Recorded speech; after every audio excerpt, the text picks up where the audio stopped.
Hi, everyone. Welcome to Spill the Tea Radio, where we interview awesome singers, songwriters, and those who influence their lives. Spill the Tea Radio explores the journey, creativity, and inspiration behind the songs. My next guest is a Canadian singer songwriter, fusion folk, storyteller, and vintage elements of jazz and alternative rock. With influences like Kate Bush, Sharon Van Etten, and Joni Mitchell, her music is ethereal, lush, and real. Her latest single, Brandi Baby, is a coming-of-age alternative rock song produced by ECMA award-winning producer Daniel Ledwell, and is the first single to come from her forthcoming album, Sequoia. She has been showcased at events such as Canadian Music Week, the East Coast Music Awards, Folk Alliance International, and Harvest Music Festival. So, let's spill the tea with Kylie Fox. Welcome, Kylie. Hey, David. Happy to be here. Well, thanks so much for doing this. I know you've got a busy schedule going on, and especially with a big concert coming up that you're preparing for. Let's start off. Just before we came on to start the interview, we were talking about you wrote a song this morning before the interview. So let's start with that. Let's start with your songwriting process. So when I've asked some singer-songwriters, they say, they work on some songs for weeks, for months, or they do the melody first and then they put the lyrics to it, or it just, it comes to them in a dream overnight and they wake up and they either record something or they write something down. So what's the Kylie Fox story behind songwriting? What's your style? When I'm out living my life, working a couple jobs, traveling, I'm constantly harvesting inspiration on my phone. So I've got so many notes titled song, and then maybe some of the content idea, and a word jumble just of like anything going on in my brain, all the images I'm seeing that I think would be great content for a song, a good concept. Or I'll record a melody. So my phone just has all these ideas and bits and bobs that I will never get to unless I schedule time. Mm-hmm. I have to set aside the time and create that time, or else these songs won't get finished. And I have kind of floating at the top are like my top five favorites at all times that I'm like, oh, I gotta get some time and write the song. I need to know that I have lots of time. I need to know that I've got nowhere to be to really get into the flow of get lost in it. I don't want to be looking at the clock. I don't want to be looking at anything but any screen. I try to shut the Wi-Fi off because once you get a text at the top of your laptop, it could take you away from the work that you're in. So once I've been out in the world and I've harvested, I take okay, today I'm working on this little nugget that I got when I was out doing something or other. And then it's the process of editing or filling in those blanks and Mm-hmm. um doing the boring part, which sometimes is like figuring out how to match what I hear in my head to the guitar and arranging it. That's not one of my skill sets. Sometimes I go to others for that. Um, and yeah, that's how it normally will work these days. When you write a a piece of music, or you do it on yours, you said you work on the piano, you work on the guitar, and you've got all these thoughts. When you first put it together, it sounds one way. When you get in the studio and you record it, whether it's home studio or in another type of studio, and you get all the instruments in, and you get all the arrangement done of the different instruments. What's the feeling that you have? I have to believe that the feeling is like, um, you have all of these emotions stirring up, and you say, "Wow, that I created that," and How do you feel after that creation is complete? Well, it is like invigorating just to watch something come of nothing, of a little speck of an idea that you had when you were out one day. And it takes a lot of people to bring those ideas to life. So I guess I feel grateful that I've got a team that can be willing and give their gifts to me into the song, be thoughtful about how they want to perform it and what they want to add to it, and having a great producer that takes care into making sure it sounds the way that I want it to sound, while also adding ideas that I wouldn't have had on my own. So Mhm. it um by that time I'm like, very grateful. And sometimes I have to be honest, I lose, it becomes much more than whatever little emotion it was that started the song. That's almost forgotten. That's kind of preserved for the live performance. The recording is, I want to be able to see it with all its colors and all its magic. But they're very different things to me, the recording and the live performance. Your styles are fusion folk with elements of jazz and alternative rock. How do you, those are very different genres of music. How do you fuse those together? Like, how does that even work? It's not intentional. It's not. It was like one day I got obsessed with seventh chords, and everything I was writing was with sevenths, and I'd bring it to the band, and Kelly plays flute. And so suddenly we're singing songs that my producer called Sesame Street sounding. He's like, this sounds like jazzy Sesame Street. Sesame Street music from the 70s. And at first I was taken aback, but after a while I listened, I was like, yeah, this makes me want to, this adds pep to my step in the morning. I love these songs. They're jazzy. They're with jazz chords, and my band they're improvising over top of them. But it's the same style of songwriting. It's just different methods. I did not set out to write these jazzy songs. I was just kind of developing my toolbox as an artist. So when it comes to being a creative individual, do you feel I think you just touched on it there, but do you feel the necessity to say, oh, we're gonna put out a rock album this time. So let me put all the songs together that are kind of rocky. Maybe it's a little folk rock, but it's rocky, and then we'll do more of a little bit of a jazz album over here. Like, how do you feel about collecting the songs together for a particular album? None of that is very intentional. I think I go on to the feeling of like what songs work together. I think songs sound better together when they're different from each other. Like some of my favorite albums feel like I'm just getting a little bit of everything. Mhm. So no, I don't feel like, oh, I'm going to put out this type of album. I have been thinking about putting out an acoustic album of just me and my guitar. That's how I started, and a lot of my heart's in that kind of work.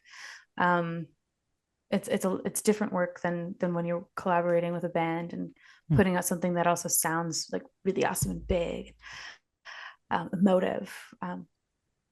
But you also compromise maybe having something that feels very real and authentic and intimate, which I do like, and which is how I feel like I started in this whole thing.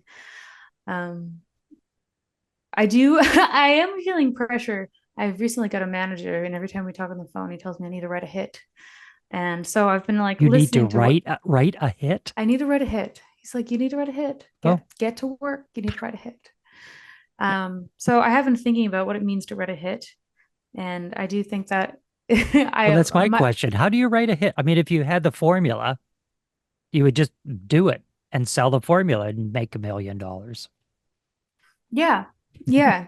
I mean, I've been listening to also what's hot. Like with female pop music, it's like anything that sounds a little bit 80s, a little bit big. Chapel Roan and Billie Eilish is doing everything right now. Um, and like the drum is like, uh, yeah, it's a little vintage, Hmm. and it's awesome. So I don't know. I when I'm writing these days, I am yeah. It's hard not to help think about have that little voice in my head like, could this be a hit? You need a hit. Do you want a nicer house? Right ahead.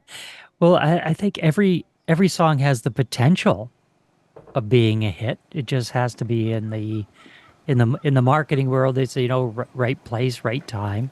So Mm. when you have that song in the right place, right time. Let's get into one of the songs that Kylie wrote. This song is a bright and broody alternative rock ballad. So let's take a listen to singer-songwriter Kylie Fox and her song Confetti. Calling, I moved to Toronto again. We just saw your band and you're leaning against the fridge. I swear there was confetti falling around us in slow motion.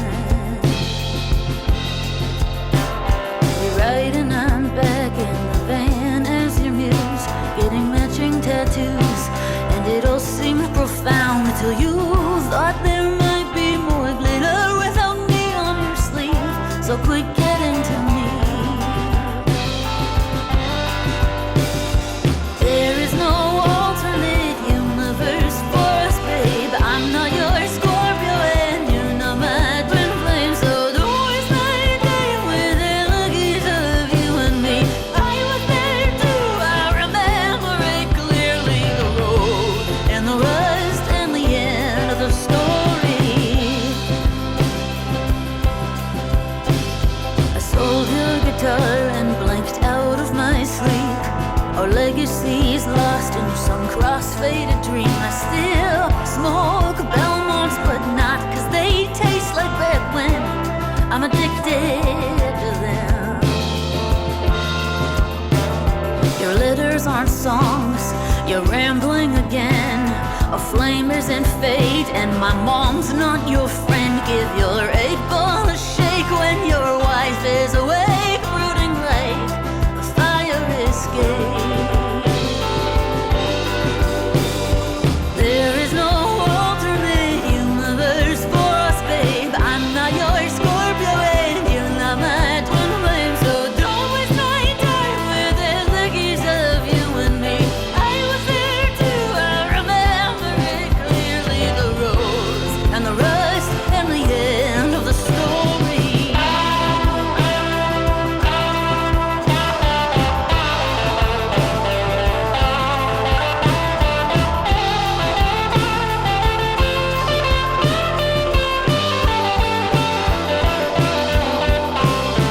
There is no alternate universe for us, babe. I'm not your Scorpio and you're not my twin flame. Is it actually me that you're wishing for New Year's Eve? We're getting old, you're not the rebel you used to be. Novelty falls, you won't go with confetti.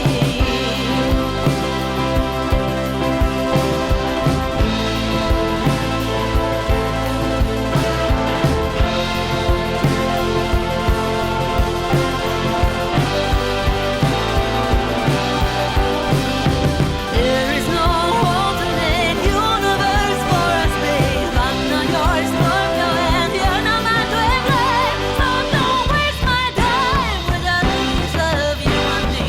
I was there too, I remember it clearly. The road and the rust and the dust of confetti.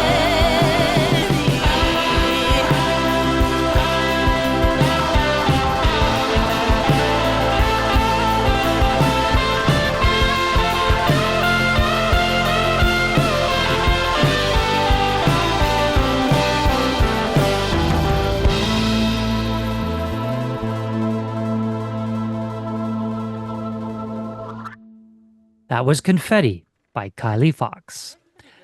Kylie, we talked about the your songwriting process at the top of the interview. So, give us the inside story about Confetti. What's the song about, and what was the inspiration? This song started as an earworm melody that had no words. It had nonsense words, and it would just derail through my head all the time. And then it finally was matched to the appropriate story when I made a new friend. And when you meet a new girlfriend, you like tell each other all your secrets. And so she was telling me a story about this like fast and furious romance that she met with a touring musician from the UK, and she toured with him for a year, and they lived in the city together, and they got matching tattoos, and then it ended so badly. And then sure enough, within that month, she sent me a screenshot that he had randomly reached out to her on New Year's Eve saying, in an alternate universe, you and I would still be together. Granted, by this point, he's married, and it's like been a long time ago. So it's like, perfect. This is great ammunition for this melody that I have. I'm going to steal this whole song, or this whole story of yours. And I got her permission. And, when I do write, I write mostly what's going on. And when I fill in the blanks, that's kind of when the story becomes something of its own. So like I mentioned Belmont cigarettes. Like when I was tree planting out west, I was smoking Belmonts. I have a connection to Belmonts. That wasn't part of her story, but you just like, you flush it out with the things that it needs and the images that serve the song. So the story came from her story, but it's grown into something else, especially for me. I see, when I sing the song, I see the images as if they're my own memories, but it's all made up. How do people find out more about you, Kylie? What's the socials? What's the website so they can find out more about you, your music, and where you're gigging? I love Instagram. I'm on Instagram every day. If you want to follow me on Instagram, it's @_Kylie Fox_.